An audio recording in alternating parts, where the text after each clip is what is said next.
Juez, puedo mostrar algo que mi padre no sabe que tengo. La voz de mi nieto Oscar rompió el silencio tenso de aquella sala de tribunal.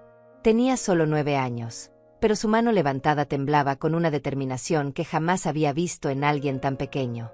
El juez lo miró con curiosidad, luego a Gustavo, mi hijo, quien palideció de inmediato. Paola, mi nuera, se puso rígida en su asiento. Yo no entendía nada. Solo sabía que mi mundo se había derrumbado ese día. Ese día perdí a mi hijo. Pero también me encontré a mí misma.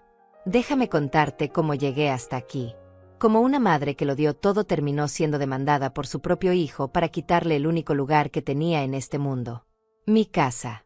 Mi hogar. El refugio que construí con lágrimas, sudor y sacrificio.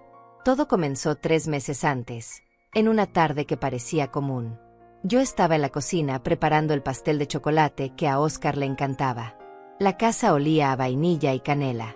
Las cortinas blancas se movían suavemente con la brisa de octubre. Podía escuchar a mi nieto jugando en el jardín, sus risas llenaban cada rincón de ese hogar que tanto amaba. Gustavo llegó con Paola más temprano que de costumbre. Normalmente venían los domingos para el almuerzo familiar, pero ese día era viernes. Algo en sus rostros me hizo sentir un escalofrío. Paola no me saludó. Gustavo evitaba mi mirada. «Mamá, necesitamos hablar», dijo mi hijo con una voz que no reconocí. Fría, distante, como si hablara con una extraña. Me sequé las manos en el delantal y los invité a sentarse. Oscar entró corriendo a abrazarme, pero Paola lo jaló del brazo con brusquedad.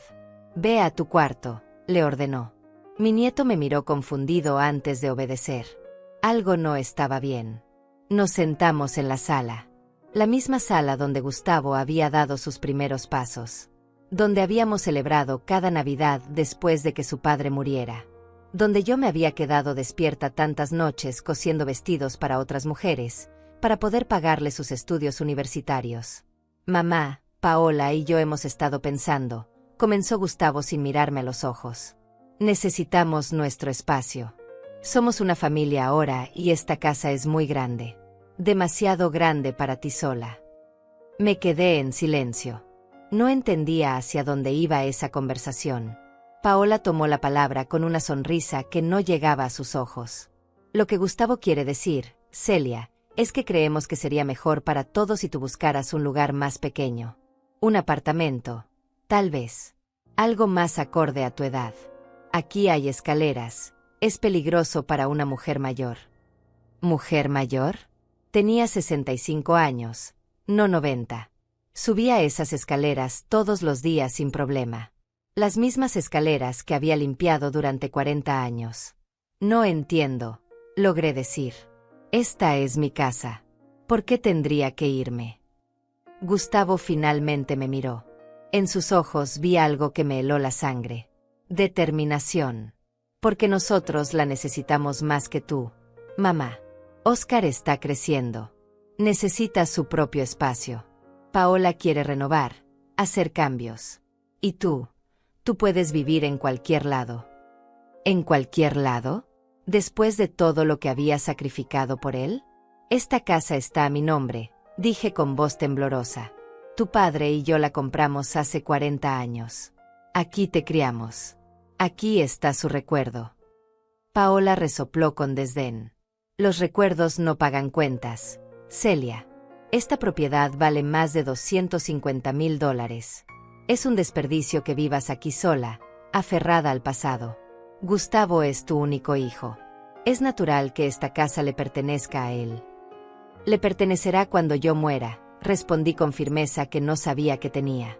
«Mientras yo viva, esta es mi casa». El rostro de Paola se endureció. Gustavo apretó los puños. Hubo un silencio largo y pesado. «Entonces no nos dejas opción», dijo mi hijo levantándose. De su maletín sacó unos papeles que dejó caer sobre la mesa de centro. «Estos son documentos legales.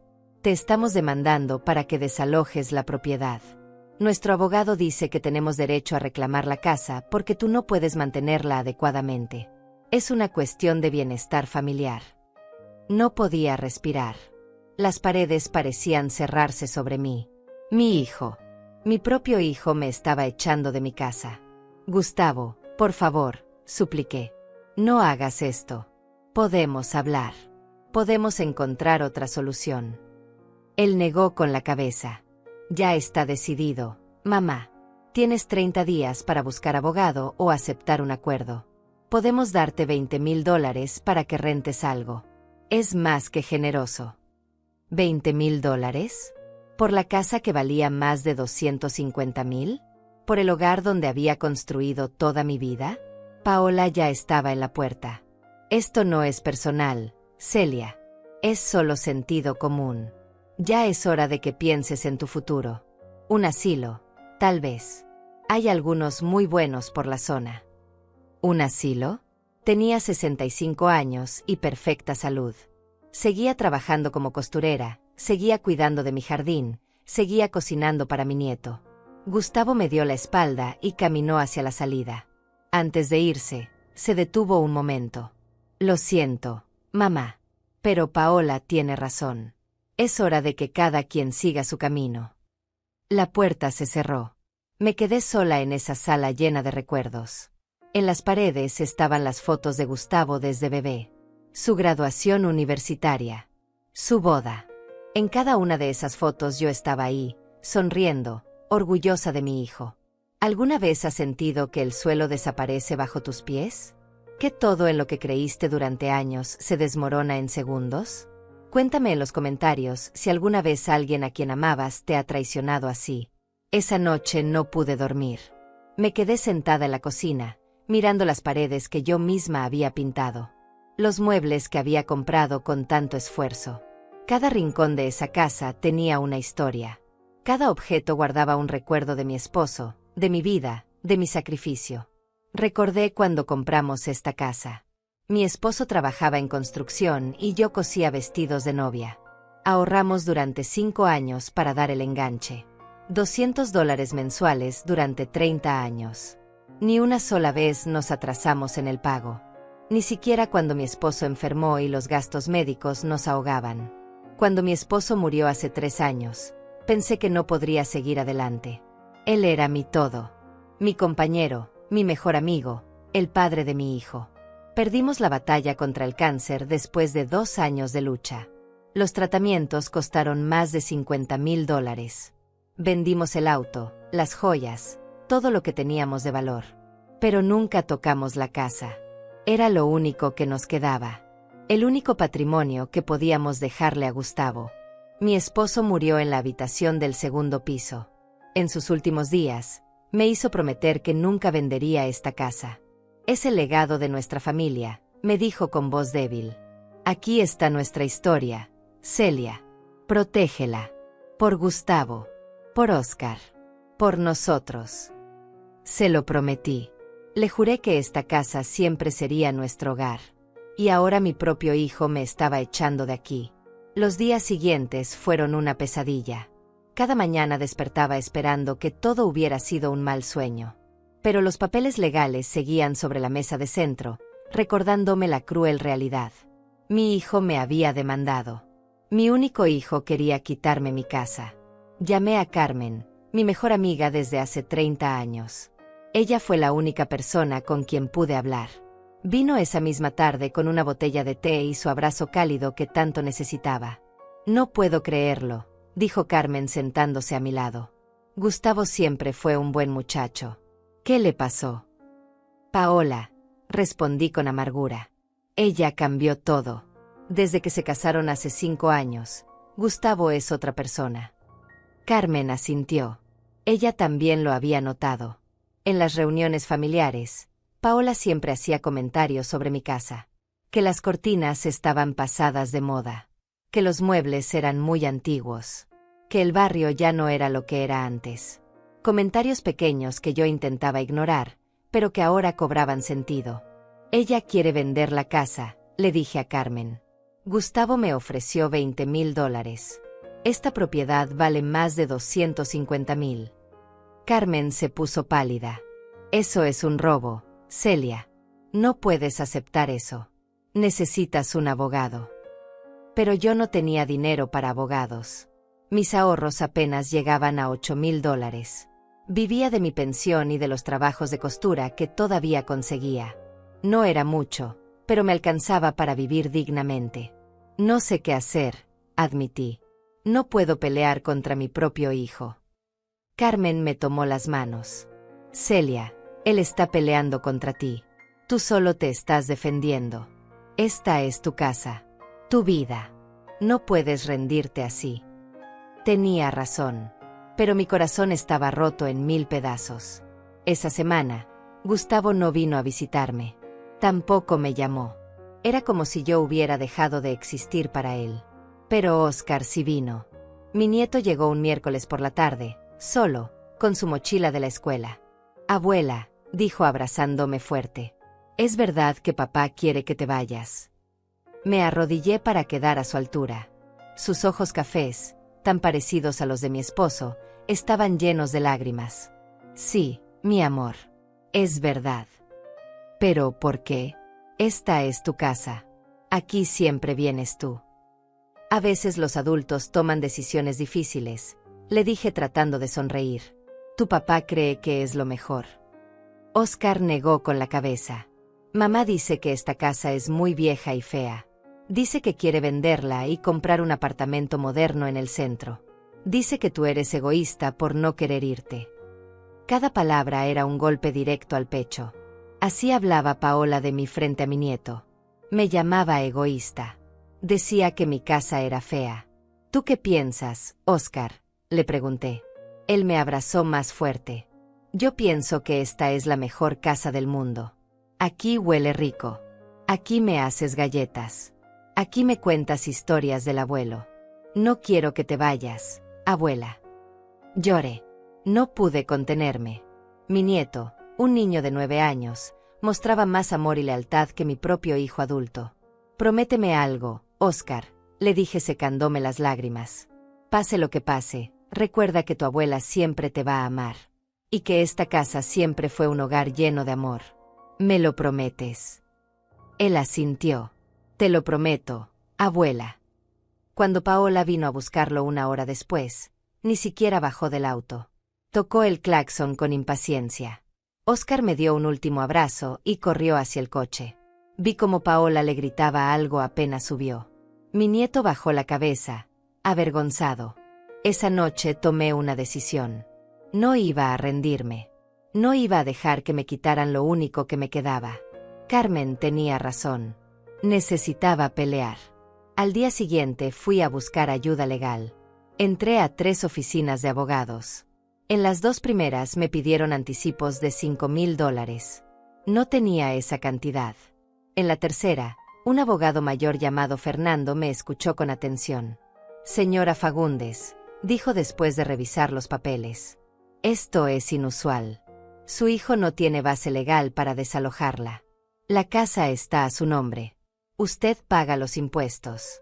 No hay ninguna razón por la cual un juez ordenaría su desalojo. Entonces, ¿por qué lo están intentando?, pregunté confundida. Fernando suspiró. Porque esperan que usted se asuste y acepte el acuerdo. $20,000 es una miseria por una propiedad de ese valor. Ellos están apostando a que usted no querrá enfrentarse a su hijo en un tribunal. No quiero, admití. Pero tampoco quiero perder mi casa. Entonces tiene que defenderse, dijo Fernando con firmeza. Yo puedo ayudarla. Y no le voy a cobrar por adelantado. Conozco casos como este. Sé lo que es la manipulación familiar. Acepté. No tenía otra opción. Las semanas siguientes fueron un infierno. Gustavo contrató a un abogado caro que presentó documentos alegando que yo no podía mantener la propiedad adecuadamente, que la casa estaba en mal estado, que representaba un peligro, que yo no tenía los recursos para las reparaciones necesarias. Todo era mentira. Mi casa estaba en perfecto estado. El techo nuevo que instalamos hace 2 años. La plomería que reparamos. Los cables eléctricos actualizados. Todo estaba documentado. Todo estaba pagado. Pero ellos tenían fotos. Fotos donde se veía una gotera en el techo. Fotos de una pared con humedad. Fotos de un enchufe suelto. Me tomó días darme cuenta. Esas fotos eran viejas. De hace 3 años, antes de las reparaciones. Gustavo las había guardado y ahora las usaba en mi contra. Mi propio hijo estaba mintiendo para quitarme mi casa. Fernando presentó los recibos de todas las reparaciones. Los certificados de los electricistas y plomeros. Fotos actuales que mostraban el excelente estado de la propiedad. Van a perder, me aseguró. No tienen caso. Pero yo ya había perdido algo mucho más valioso que la casa. Había perdido a mi hijo. La audiencia se fijó para un martes de noviembre. 3 meses después de que Gustavo me entregara esos papeles. 3 meses de no hablar con él. 3 meses de llorar cada noche. 3 meses de preguntarme dónde había fallado como madre. La noche antes de la audiencia no pude cerrar los ojos. Me quedé despierta mirando el techo de mi habitación, la misma habitación donde mi esposo había dormido a mi lado durante tantos años. Podía sentir su ausencia más que nunca. Si él estuviera vivo, nada de esto estaría pasando. Gustavo jamás se habría atrevido a faltarme el respeto de esta manera. Me levanté antes del amanecer y preparé café. Mis manos temblaban mientras sostenía la taza. En unas horas estaría frente a un juez, defendiendo mi derecho a vivir en mi propia casa. Frente a mi propio hijo. Carmen llegó temprano para acompañarme. «Vas a estar bien», me dijo mientras me ayudaba a escoger qué ponerme. Elegimos un vestido sencillo color gris, nada ostentoso. Fernando me había dicho que era importante causar buena impresión. Mostrar que era una mujer digna, trabajadora, coherente. Llegamos al tribunal 1 hora antes.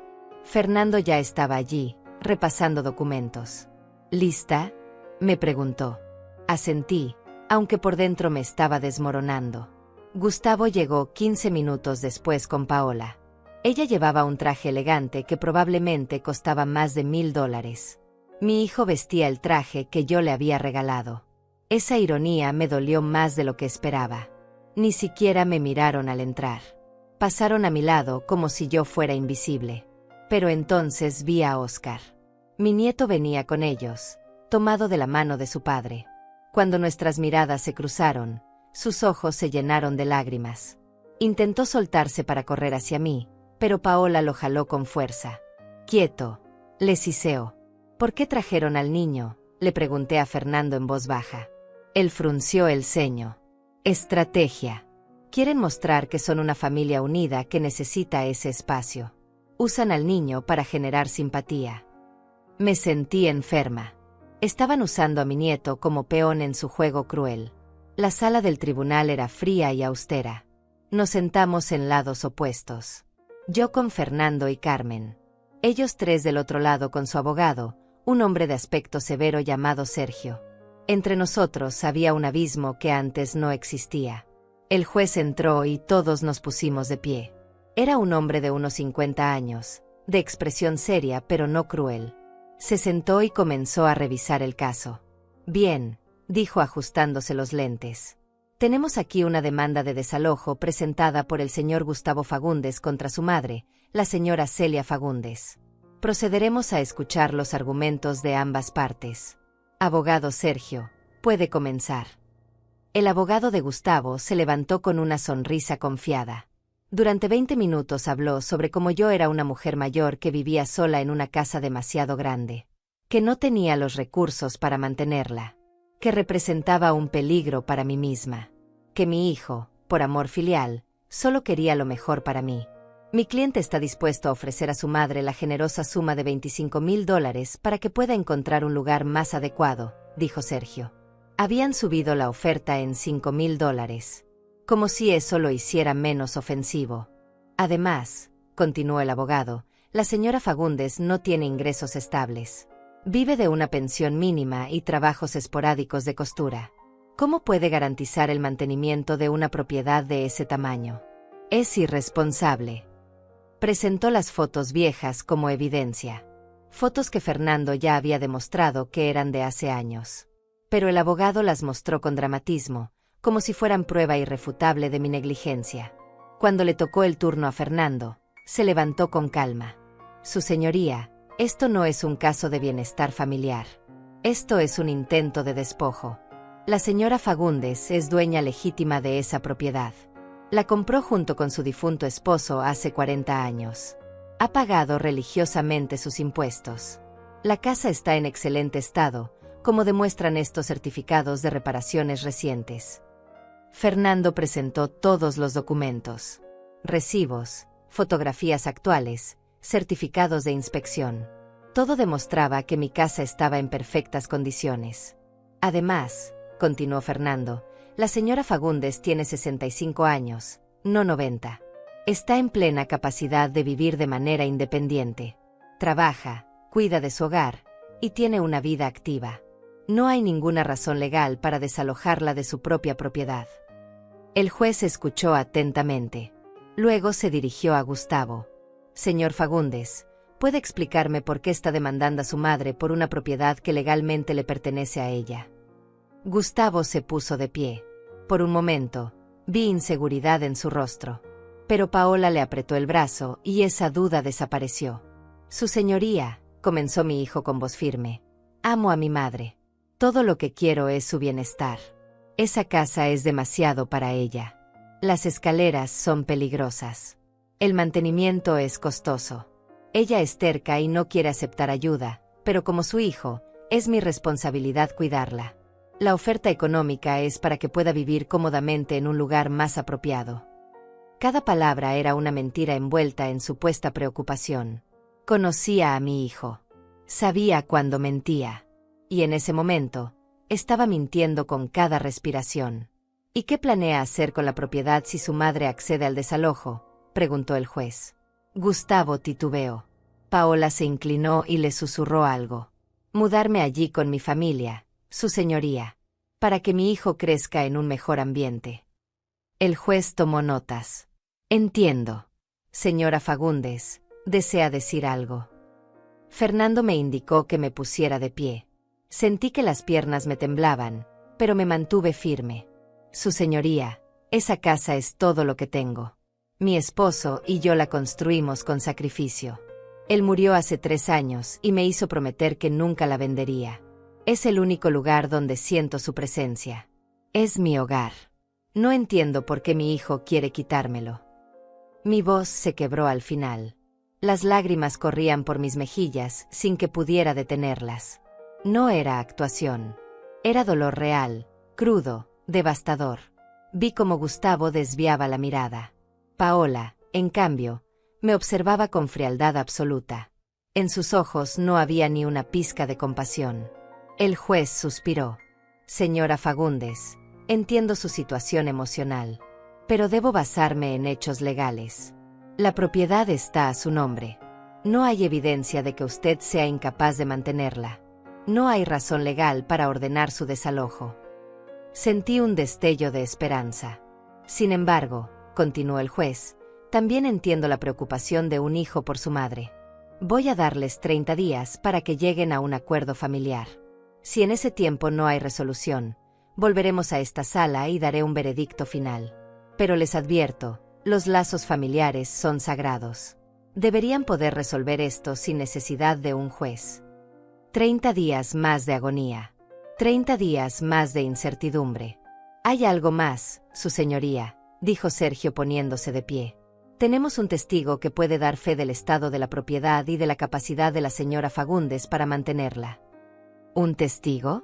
¿Quién? Sergio llamó a alguien que estaba esperando afuera. La puerta se abrió y entró Lidia, mi vecina de al lado. La mujer con quien había compartido cafés durante 20 años. La que siempre me había parecido amable y confiable. Lidia evitó mi mirada mientras caminaba hacia el estrado. Lidia juró decir la verdad con la mano sobre la Biblia. Yo no podía creer lo que estaba viendo.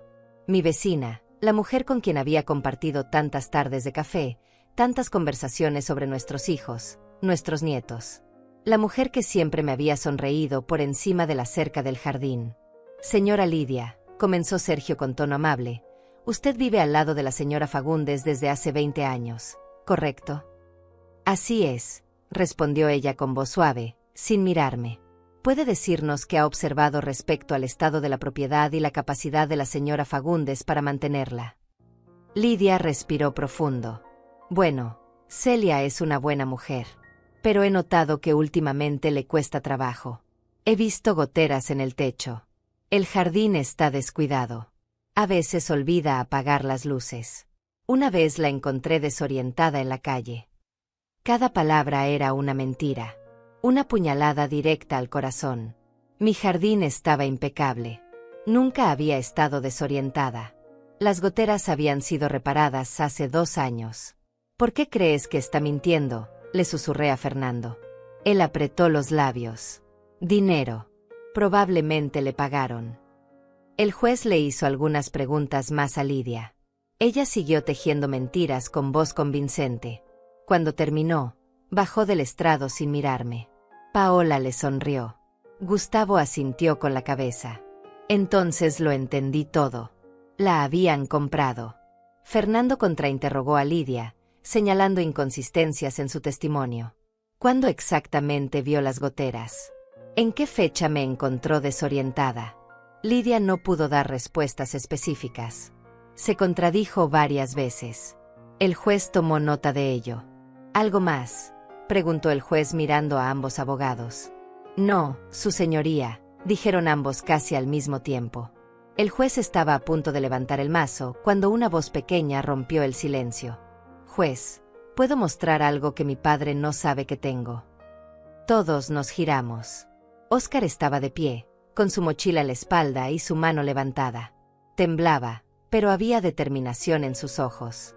Óscar, siéntate, siseó Paola intentando jalarlo. No, mamá, dijo mi nieto con voz firme. Tengo que hacer esto. Gustavo lo miró confundido. ¿Qué estás haciendo? El juez observó la escena con interés. Joven, ¿cuántos años tienes? 9, señor. Señor juez, respondió Óscar con respeto. ¿Y qué es lo que quieres mostrar? Óscar sacó su tablet de la mochila. Tengo videos. Videos que grabé sin que ellos supieran. Paola se puso blanca como el papel. Gustavo se levantó de golpe. ¿Qué videos? Óscar, guarda eso ahora mismo. Pero el juez levantó la mano. Señor Fagundes, siéntese. Quiero ver qué tiene el niño. Óscar caminó hacia el frente de la sala con su tablet. Paola intentó detenerlo, pero el alguacil se interpuso. Mi nieto le entregó el dispositivo al juez con manos temblorosas. Hay varios videos, señor juez. Los grabé porque sabía que lo que estaban haciendo estaba mal. Mi abuela me enseñó que mentir está mal. Y ellos están mintiendo. El juez conectó la tablet a la pantalla del tribunal. Todos nos quedamos en silencio. El primer video comenzó a reproducirse. La imagen era temblorosa, grabada desde la perspectiva de un niño escondido. Se veía la sala de la casa de Gustavo y Paola. Era de noche. Las voces eran claras. ¿Cuánto crees que podamos sacar por la casa?, preguntaba Paola. El tasador dijo que podemos venderla en $260,000, tal vez más, respondía Gustavo. Perfecto. Con eso podemos comprar el apartamento en el centro que te mostré. El de 3 habitaciones con vista a la ciudad. Cuesta $220,000. Nos sobrarían $40,000 para los muebles nuevos. ¿Y mi madre? Le damos $25,000 y que se busque un lugar. Con eso tiene para rentar algo por un par de años. No es nuestro problema. Mi corazón se detuvo. Las lágrimas comenzaron a caer sin control. Estaban hablando de mi casa, de mi vida, como si fuera solo una transacción comercial. Y Gustavo, mi hijo, estaba de acuerdo. El juez detuvo el video. ¿Hay más? Óscar asintió. Sí, señor. Muchos más. El segundo video mostraba a Paola hablando por teléfono. Sí, Lidia.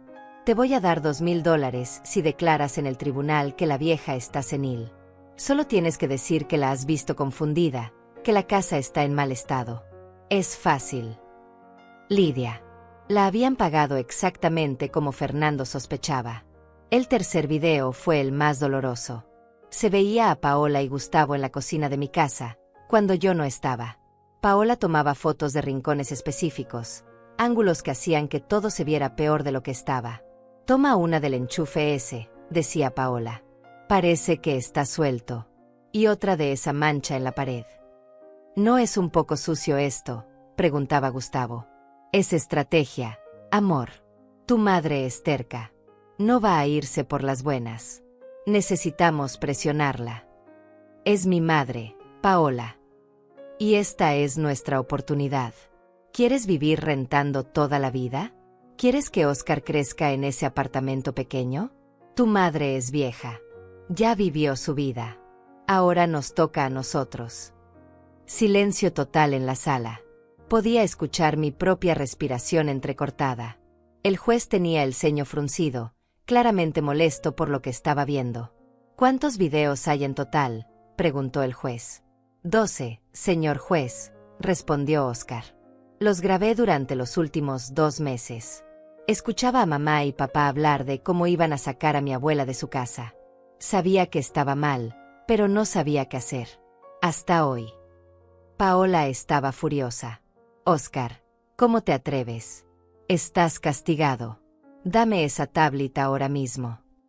No, dijo mi nieto con voz temblorosa pero firme. No voy a dejar que le hagan esto a la abuela. Ella no merece esto. Ella siempre ha sido buena con nosotros. Nos hace comida, nos cuida, nos quiere. Y ustedes solo piensan en el dinero. Gustavo tenía la cabeza entre las manos. No podía mirar a nadie. El juez reprodujo 2 videos más. En uno, Paola hablaba con alguien sobre contratar a un abogado agresivo que asustara a la vieja hasta que aceptara el trato. En otro, se la veía burlándose de mí, llamándome la vieja tonta que se cree dueña del mundo. Cuando terminaron los videos, el silencio en la sala era ensordecedor. El juez se quitó los lentes y los limpió lentamente. Cuando habló, su voz era fría como el hielo. En mis 25 años como juez, he visto muchas cosas. Pero esto es particularmente repugnante. Se dirigió a Sergio, el abogado de Gustavo. ¿Usted sabía de esto? Sergio negó rápidamente. No, su señoría. Mi cliente no me informó de estos hechos. Entonces su cliente lo engañó, dijo el juez. Luego miró a Gustavo. Señor Fagundes, levántese. Gustavo se puso de pie lentamente. Estaba pálido, derrotado. Usted vino a esta sala fingiendo preocupación por su madre. Pero estos videos muestran la verdad. Usted no está preocupado por ella. Usted quiere robarle su propiedad. Usted y su esposa conspiraron para despojar a una mujer de 65 años de su único hogar. Pagaron a un testigo para que mintiera bajo juramento. Fabricaron evidencia falsa. El juez golpeó el mazo con fuerza. El sonido resonó en toda la sala como un trueno. Esto es fraude, conspiración y manipulación de evidencia. Podría presentar cargos criminales contra ustedes dos. Paola se puso de pie furiosa. Ese niño no tenía permiso para grabar. Esos videos son ilegales. No pueden usarse como evidencia. El juez la miró con desprecio. Siéntese, señora. En este estado, un menor puede grabar conversaciones en su propio hogar sin consentimiento. Y aunque fuera cuestionable legalmente, el contenido de esos videos revela intención criminal que yo, como juez, tengo la obligación de considerar. Se giró hacia Lidia, quien intentaba hacerse pequeña en su asiento. Señora Lidia, usted acaba de cometer perjurio. Mintió bajo juramento a cambio de dinero. Eso es un delito grave. Voy a ordenar una investigación completa sobre su testimonio. Lidia comenzó a llorar. Lo siento. Necesitaba el dinero. Mi esposo está enfermo. Ellos me ofrecieron $2,000. No pensé que fuera tan grave. ¿No pensó que mentir en un tribunal era grave?, preguntó el juez incrédulo. Alguacil, tome nota de sus datos. Recibirá una citación. El juez respiró profundo, intentando controlar su evidente enojo. Luego me miró a mí. Sus ojos se suavizaron un poco. Señora Fagundes, lamento profundamente que haya tenido que pasar por esto. Nadie debería ser traicionado de esta manera, mucho menos por su propia familia. Yo no podía hablar. Las lágrimas no me dejaban. Carmen me apretó la mano con fuerza.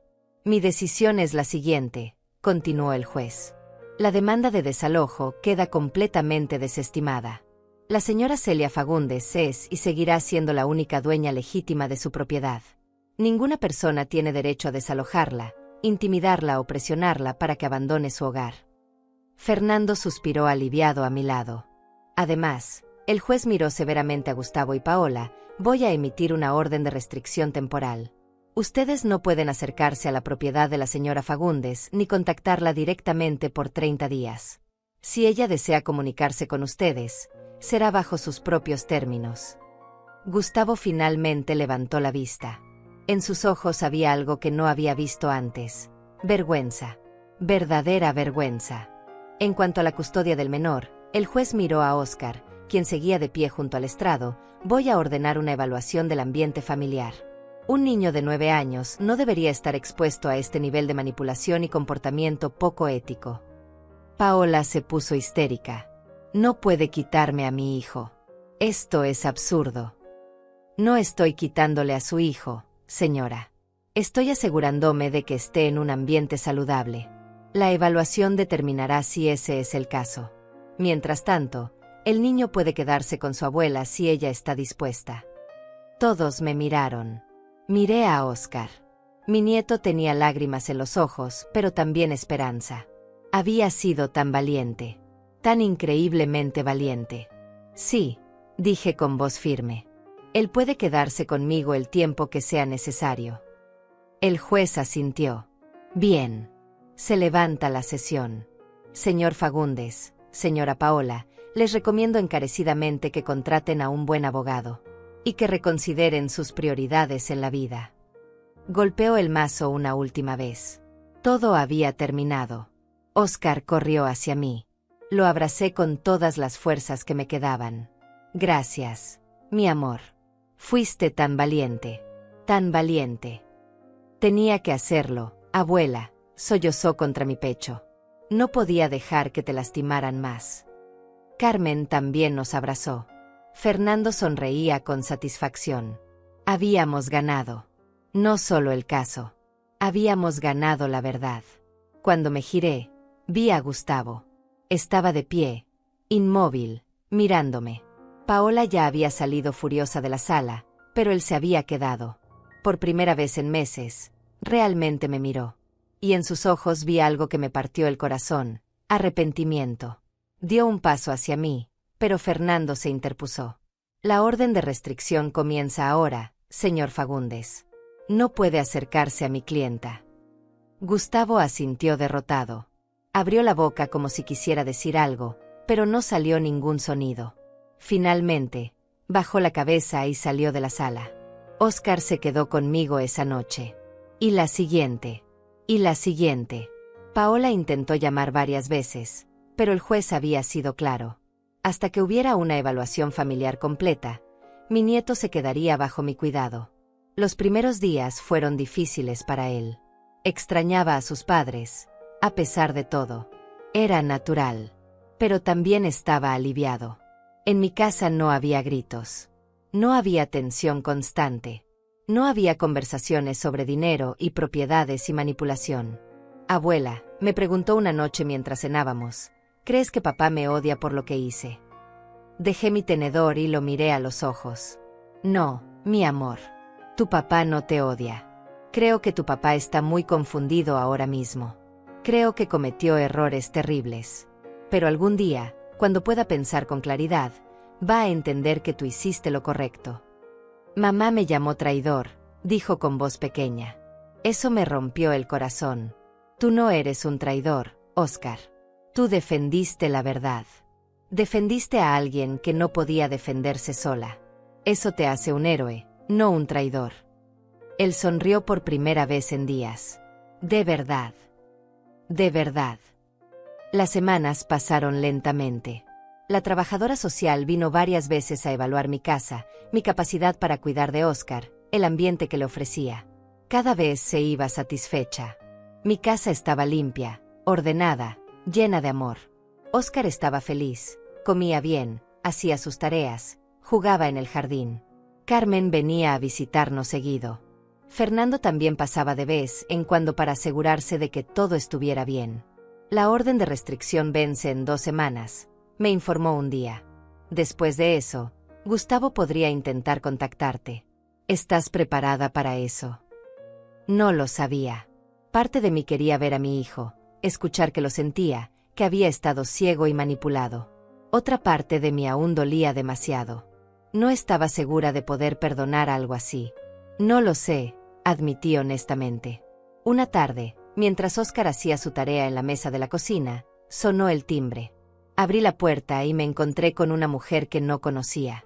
Vestía traje formal y llevaba un portafolios. «Señora Fagundes», preguntó con tono profesional. «Sí, ¿en qué puedo ayudarla?» «Mi nombre es Hilda. Soy agente de bienes raíces. Vengo de parte de su hijo Gustavo. Él me pidió que viniera a hacerle una oferta por su propiedad». No podía creer lo que estaba escuchando. Después de todo lo que había pasado, después de la humillación en el tribunal, después de perder la custodia temporal de su hijo, Gustavo todavía intentaba quedarse con mi casa. «¿Una oferta?», repetí incrédula. Hilda asintió, ajena a toda la situación. «Sí. El señor Fagundes está dispuesto a ofrecerle $100,000 por la propiedad. Es una oferta muy generosa considerando el estado del mercado».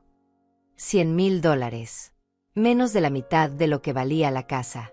«Dígale a mi hijo», respondí con una calma que no sabía que tenía, «que esta casa no está en venta.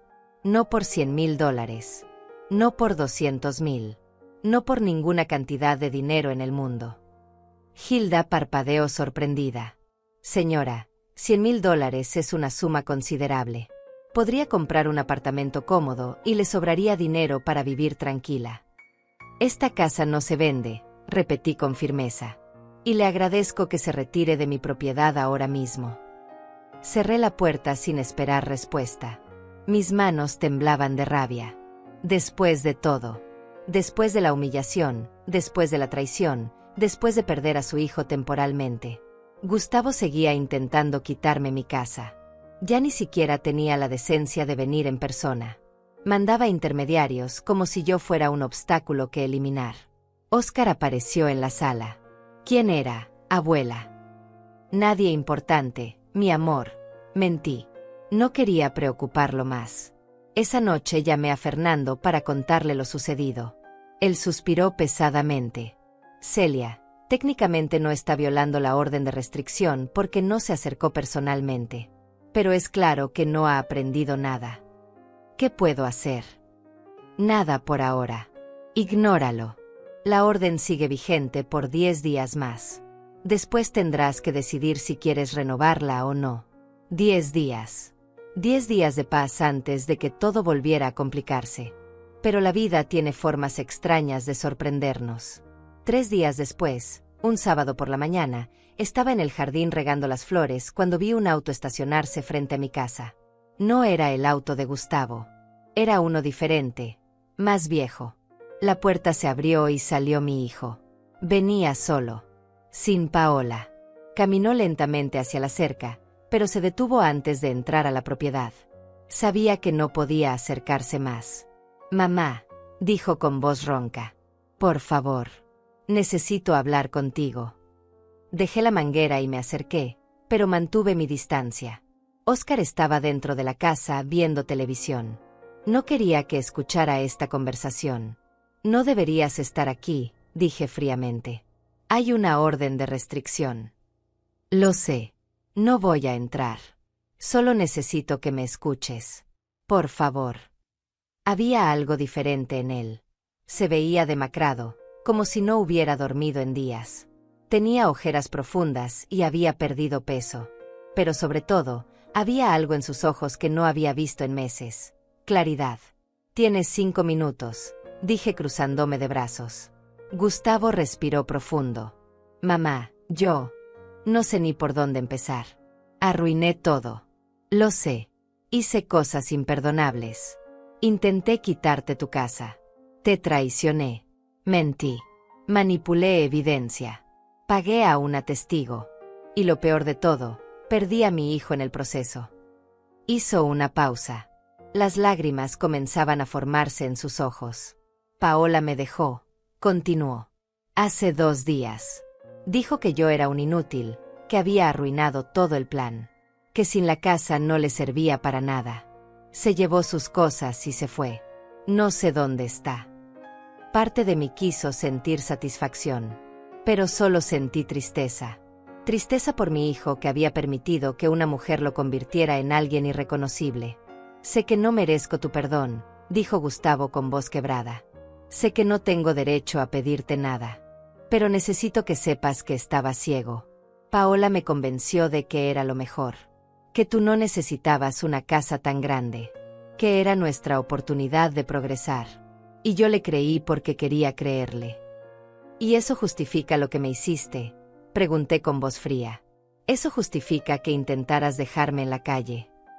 No, admitió bajando la cabeza. Nada justifica lo que hice. Nada. Traicioné a la mujer que me dio la vida. A la mujer que trabajó día y noche para que yo tuviera un futuro. A la mujer que se quedó viuda y aún así siguió adelante por mí. No hay justificación para eso. El silencio se extendió entre nosotros. Un silencio pesado, cargado de dolor y arrepentimiento. Tu padre estaría tan decepcionado de ti, dije finalmente. Las palabras salieron más duras de lo que pretendía, pero eran verdad. Gustavo se derrumbó. Literalmente cayó de rodillas en la acera, sollozando. Lo sé, mamá. Lo sé.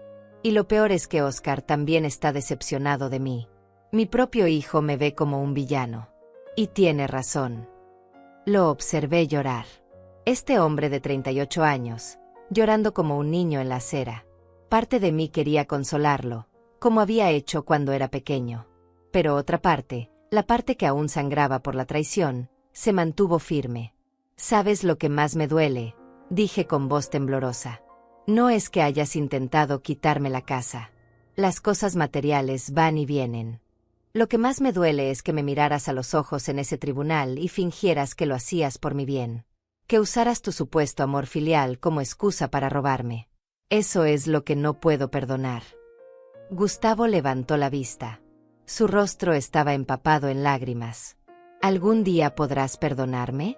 No te pido que sea ahora, ni mañana, ni el próximo año. Pero algún día, ¿crees que puedas? No supe qué responder. El perdón no era algo que pudiera prometer en ese momento. La herida era demasiado profunda, demasiado reciente. No lo sé, Gustavo, dije honestamente. Ahora mismo solo sé que necesito tiempo. Mucho tiempo. Él asintió aceptando mi respuesta. ¿Y Óscar? Puedo verlo. Óscar está bajo mi custodia temporal hasta que haya una evaluación completa.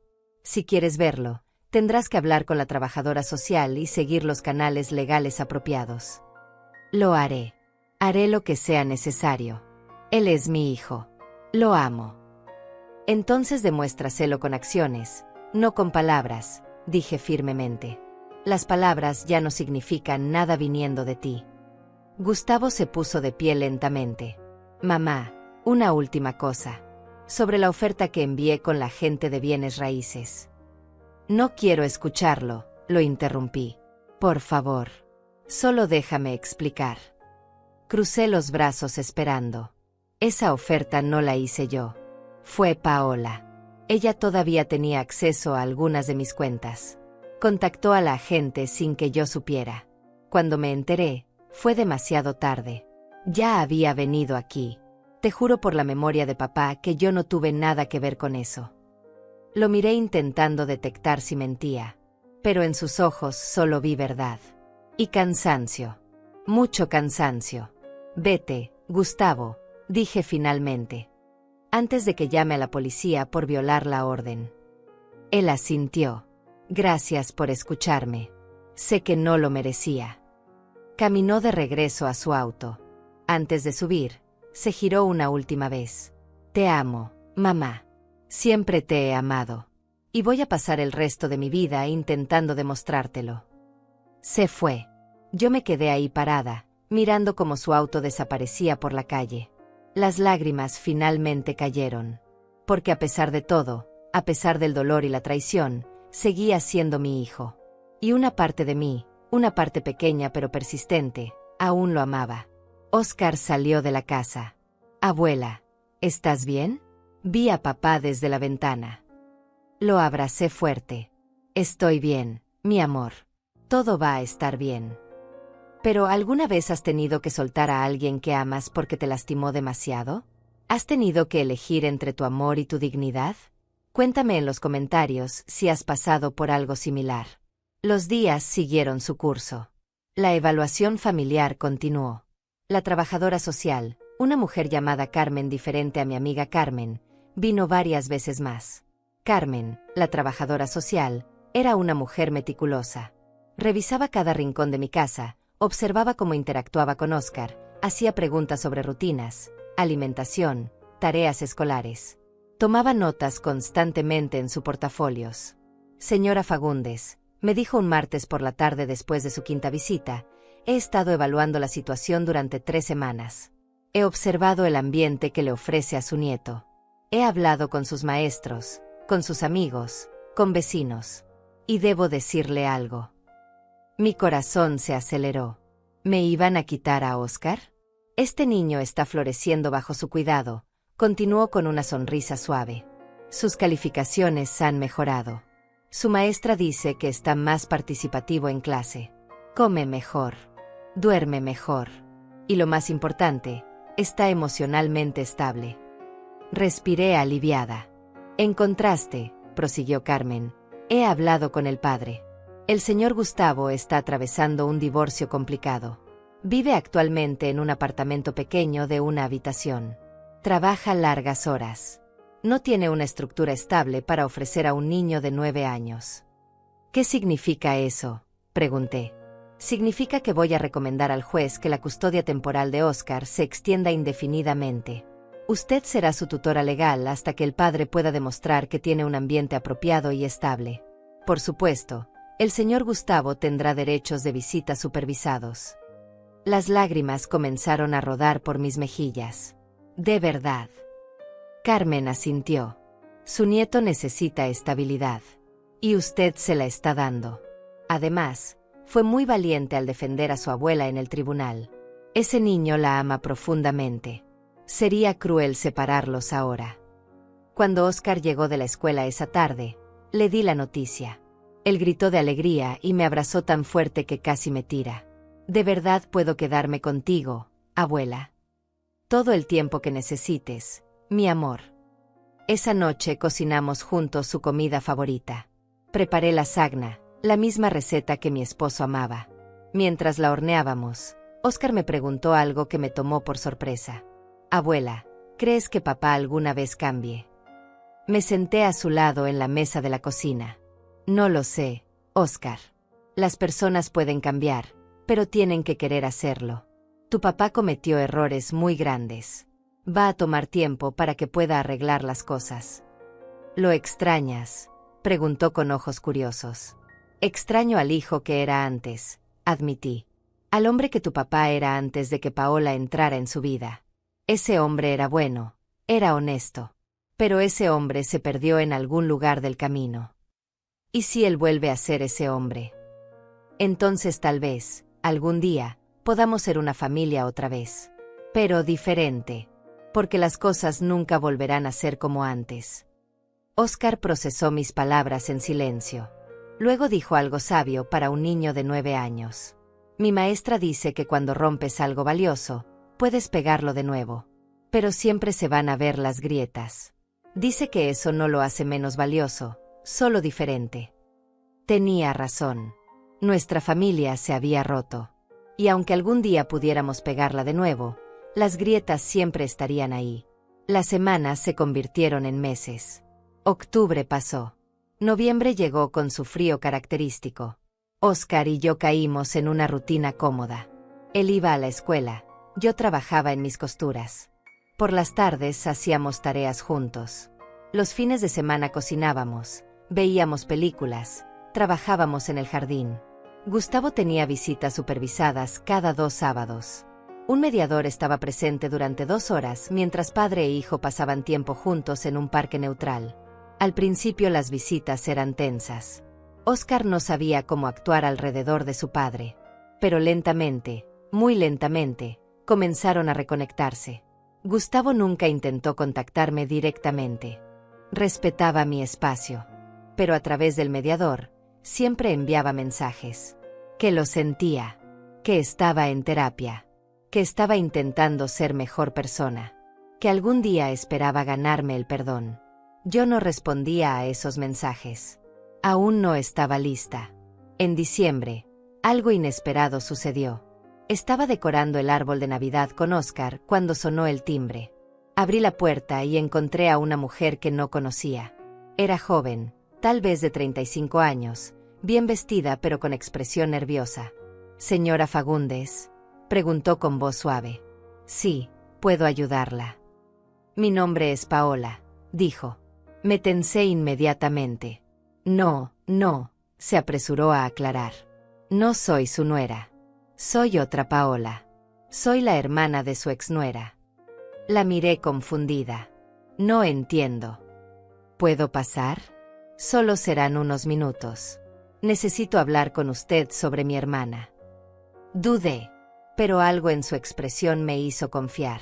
La dejé entrar. Oscar estaba en su cuarto haciendo tarea, así que nos sentamos en la sala. «No sé si Gustavo le contó», comenzó la mujer, «pero mi hermana y yo no nos hablamos desde hace años. Ella siempre fue ambiciosa, obsesionada con el dinero y el estatus. Por eso cuando me enteré de lo que les hizo a usted y a Gustavo, no me sorprendió. Pero me sentí obligada a venir». «¿Por qué?», pregunté.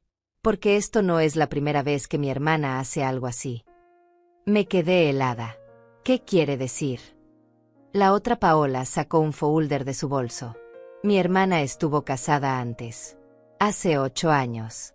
Con un hombre llamado Emanuel. Él tenía un padre viudo que vivía en una casa que valía cerca de $300,000. Mi corazón comenzó a latir más rápido. Mi hermana convenció a Emanuel de demandar a su padre para quedarse con la propiedad. Usó las mismas tácticas. Fingió preocupación. Dijo que el padre era demasiado viejo para vivir solo. Fabricó evidencia de negligencia. Pagó testigos. No podía creer lo que estaba escuchando. ¿Y qué pasó?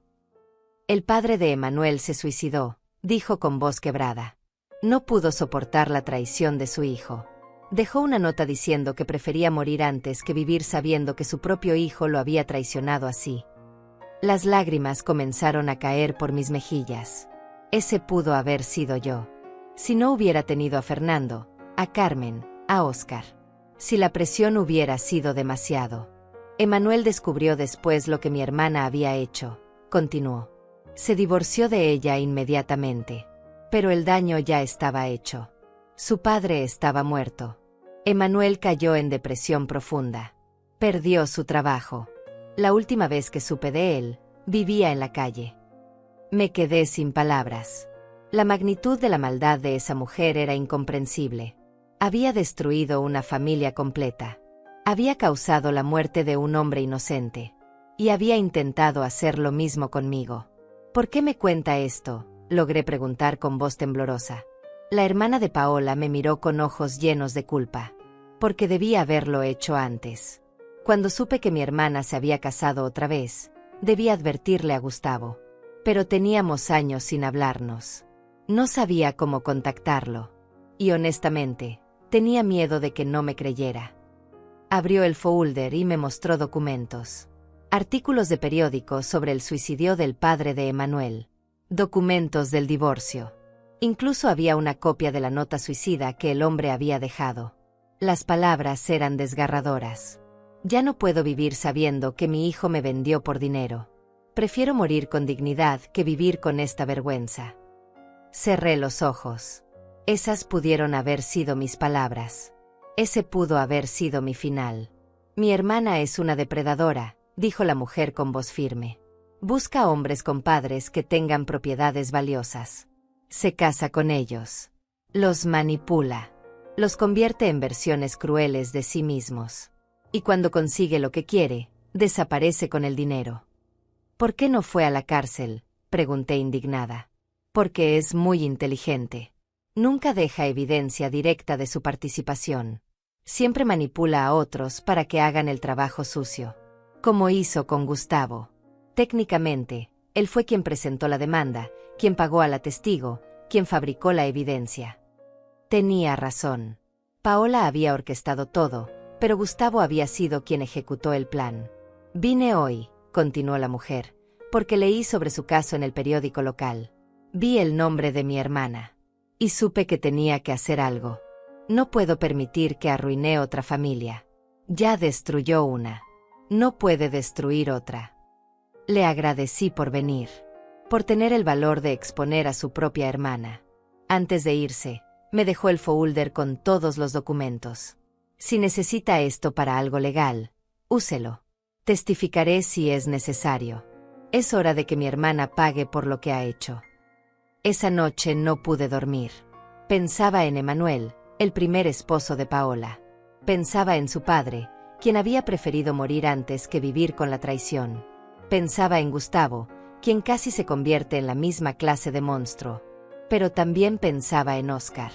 En cómo un niño de 9 años había salvado a nuestra familia con su valentía.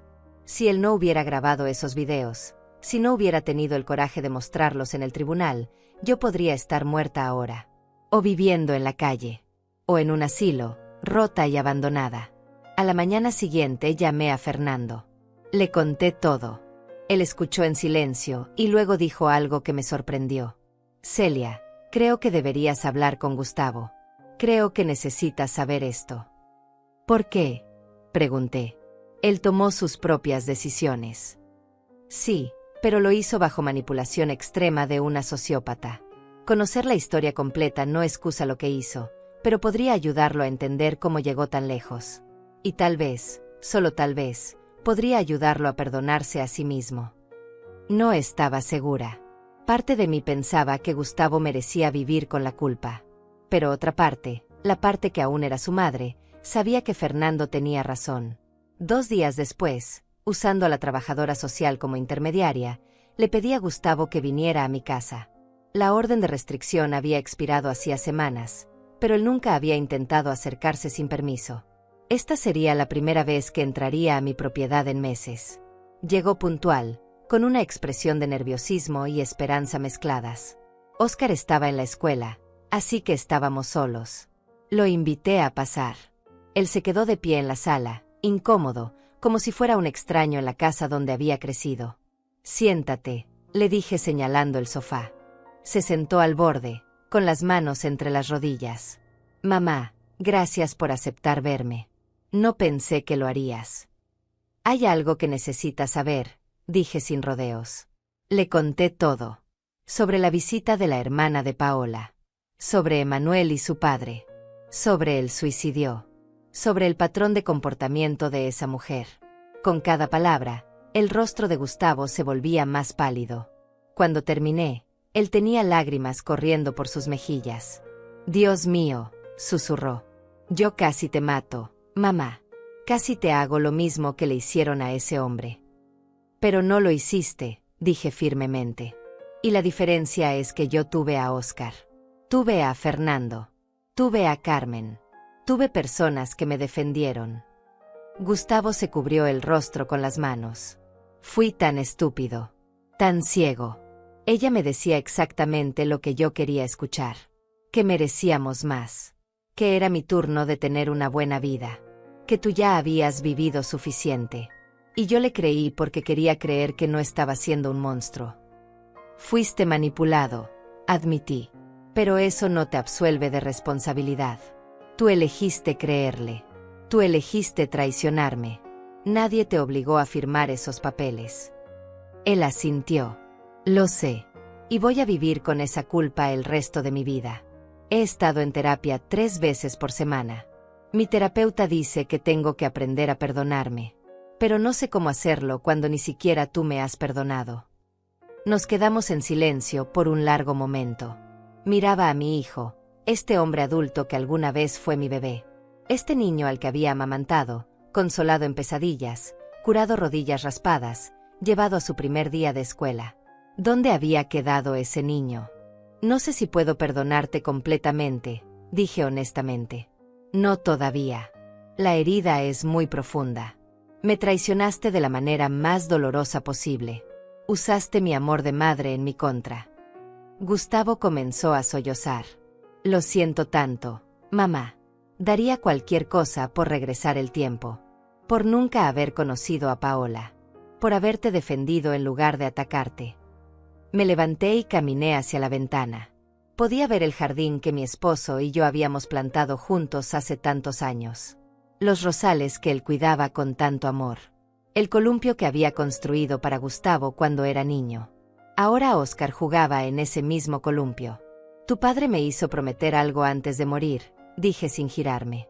Me hizo prometer que protegería esta casa. Que nunca la vendería. Que la mantendría como el hogar de nuestra familia. Escuché a Gustavo respirar entrecortadamente. Y yo cumplí esa promesa, continué. A pesar de todo. A pesar de ti. Esta casa sigue siendo el hogar de nuestra familia. Y siempre lo será. Me giré para mirarlo. Pero la familia que tu padre imaginó ya no existe. Esa familia murió el día que me entregaste esos papeles de desalojo. Lo que tenemos ahora es algo diferente. Algo roto. Y no sé si se puede reparar. Gustavo se puso de pie. Déjame intentarlo, mamá. Por favor. Sé que tomará años. Tal vez décadas. Pero déjame intentar ganarme tu confianza otra vez. Déjame demostrarte que puedo ser el hijo que merezco ser. Lo miré a los ojos. Había sinceridad ahí. Arrepentimiento real. Pero también sabía que las palabras eran fáciles. Las acciones eran lo que contaba. Si realmente quieres mi perdón, dije lentamente, entonces demuéstramelo. No con palabras. Con acciones. Sé un buen padre para Óscar. Sé honesto. Trabaja en ti mismo. Conviértete en el hombre que tu padre quería que fueras. Lo haré, prometió. Te lo juro por la memoria de papá. Y hay algo más, agregué. Quiero que vayas a buscar a Emanuel. Gustavo me miró confundido. ¿El primer esposo de Paola? Sí. Encuéntralo. Ayúdalo. Tú tuviste suerte de que yo sobreviviera y de que Óscar te salvara. Él no tuvo esa suerte. Su padre murió. Su vida se destruyó.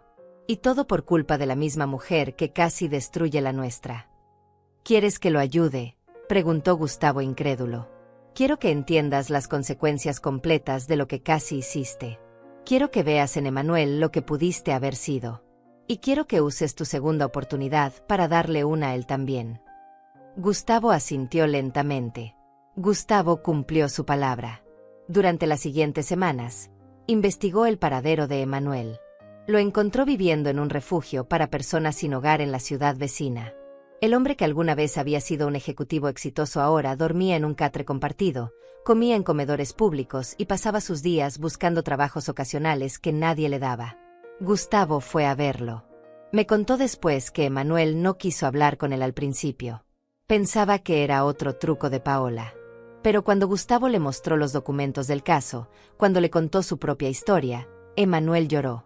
No de tristeza, sino de alivio. Alivio de saber que no estaba solo. Que alguien más había sobrevivido a la misma pesadilla. Mi hijo hizo algo que nunca esperé. Le ofreció a Emanuel un trabajo en su empresa de contabilidad. Era un puesto pequeño, de asistente, pero era un comienzo. También le ayudó a encontrar un apartamento modesto. Pagó el depósito y el primer mes de renta de su propio bolsillo. No es suficiente, me dijo Gustavo cuando vino a contármelo. Nunca será suficiente para compensar lo que perdió. Pero es un comienzo. Lo miré con nuevos ojos. Este acto de bondad hacia un completo extraño me mostraba algo que las palabras no podían. Me mostraba que tal vez, solo tal vez, mi hijo estaba realmente cambiando. Pasaron los meses. Diciembre se convirtió en enero, luego febrero. Óscar seguía viviendo conmigo. Las visitas con Gustavo se volvieron más frecuentes y menos supervisadas. Padre e hijo comenzaron a reconstruir su relación, ladrillo por ladrillo, conversación por conversación. Una tarde de marzo, Gustavo llegó con una caja grande. Mamá, encontré esto en el almacén de mi apartamento. Pensé que tal vez lo querrías de vuelta. Abrí la caja y mi corazón se detuvo. Adentro estaban las fotos familiares que habían estado en su casa. Fotos de su infancia, de su graduación, de su padre. Fotos que Paola había hecho que él quitara porque hacían que el lugar se viera anticuado. Nunca debí quitarlas, dijo Gustavo con voz suave. Nunca debí dejar que ella me hiciera olvidar de dónde venía. Tomé una foto en particular. Era de mi esposo cargando a Gustavo cuando tenía 5 años. Ambos sonreían a la cámara con felicidad pura e inocente.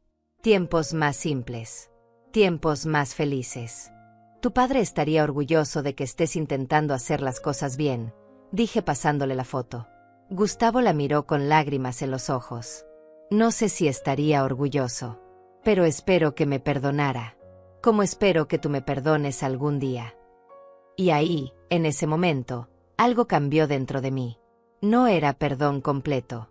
Aún no. Pero era el comienzo de algo. Era la primera grieta en el muro que había construido alrededor de mi corazón. Estoy intentando perdonarte, admití. Cada día lo intento un poco más. Esas palabras simples hicieron que mi hijo se quebrara. Me abrazó por primera vez en casi un año. Y yo lo dejé. Lo abracé de vuelta, este hijo mío que había estado tan perdido y ahora estaba encontrando su camino de regreso. 2 años después, estoy sentada en mi jardín viendo a Óscar jugar en el columpio que su abuelo construyó. Tiene 11 años ahora. Es alto, inteligente, compasivo. Sigue viviendo conmigo la mayor parte del tiempo, aunque pasa fines de semana con Gustavo. Mi hijo nunca se volvió a casar. Dice que necesita tiempo para trabajar en sí mismo antes de siquiera pensar en otra relación. Sigue en terapia. Sigue visitándome cada semana. Y lentamente, muy lentamente, hemos reconstruido algo que se parece a una relación madre-hijo. No es lo que era antes. Nunca lo será. Las grietas siguen ahí, visibles y permanentes. Pero como dijo la maestra de Óscar hace 2 años, eso no lo hace menos valioso. Solo diferente. Emanuel también viene a visitarme de vez en cuando. Se ha convertido en un amigo inesperado. Alguien que entiende el dolor de ser traicionado por la familia. Alguien que entiende lo difícil que es perdonar. Ahora trabaja tiempo completo en la empresa de Gustavo. Se compró un auto usado. Renta un apartamento pequeño pero digno. Está reconstruyendo su vida, paso a paso. Tu hijo me salvó, me dijo una vez. No sé dónde estaría sin su ayuda. Tú lo ayudaste a él también, respondí. Le diste un propósito, una manera de redimirse. En cuanto a Paola, nunca más supimos de ella. Desapareció como apareció, probablemente buscando a su próxima víctima. Su hermana intentó presentar cargos con base en el caso de Emanuel, pero no había suficiente evidencia. Paola era demasiado inteligente para dejar rastros directos. A veces me pregunto cuántas familias más habrá destruido. ¿Cuántos hijos habrá manipulado para traicionar a sus padres? ¿Cuántos hogares habrá convertido en campos de batalla? Pero luego recuerdo que yo sobreviví. Mi familia sobrevivió. Y eso tiene que ser suficiente. Esta casa, la casa que mi esposo y yo construimos con tanto sacrificio, sigue siendo mía. Las paredes aún guardan nuestros recuerdos. El jardín aún florece cada primavera. El columpio aún cruje suavemente con el viento. Y yo sigo aquí, protegiendo lo que es mío, cumpliendo la promesa que le hice a mi esposo. Carmen, mi amiga leal, viene a tomar café todas las semanas. Fernando, el abogado que me defendió sin cobrarme, se ha convertido en parte de la familia. Óscar lo llama tío Fernando. Lidia, la vecina que mintió en el tribunal, se mudó poco después. No pudo vivir con la vergüenza. Alguien más vive en esa casa ahora. Personas buenas que me saludan por encima de la cerca. He aprendido muchas cosas en estos 2 años. He aprendido que el amor familiar no es inquebrantable. Que la sangre no siempre es más fuerte que la ambición. Que las personas que amas pueden traicionarte de maneras que nunca imaginaste. Pero también he aprendido que el perdón es posible, aunque tome años.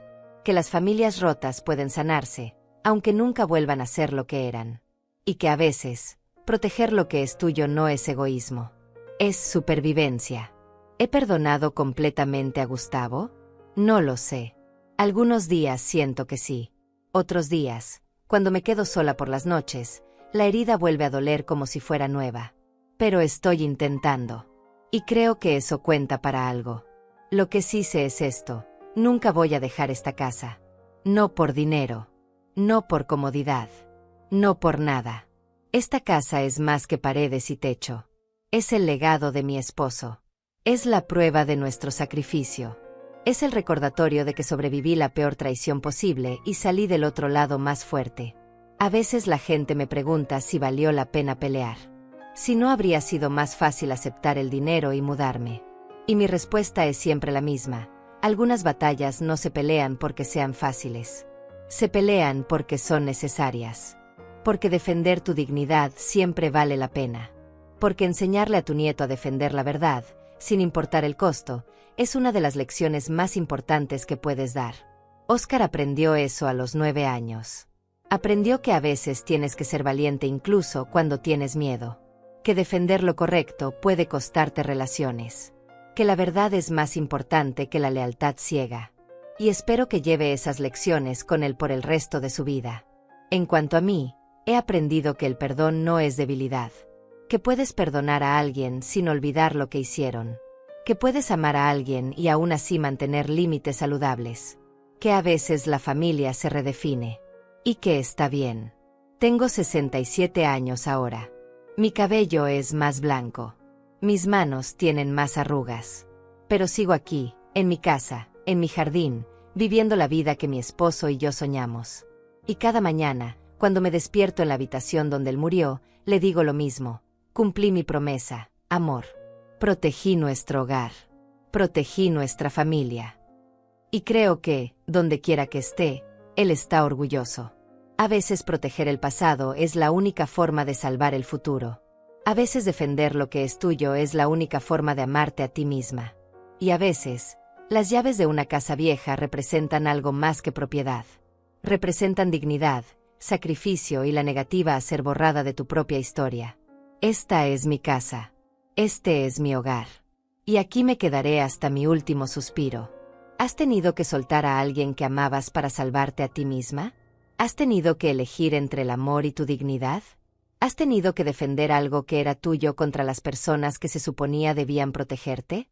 Cuéntame tu historia en los comentarios. Porque todas merecemos ser escuchadas. Todas merecemos saber que no estamos solas. Y todas merecemos un final donde la justicia, aunque imperfecta, finalmente llegue.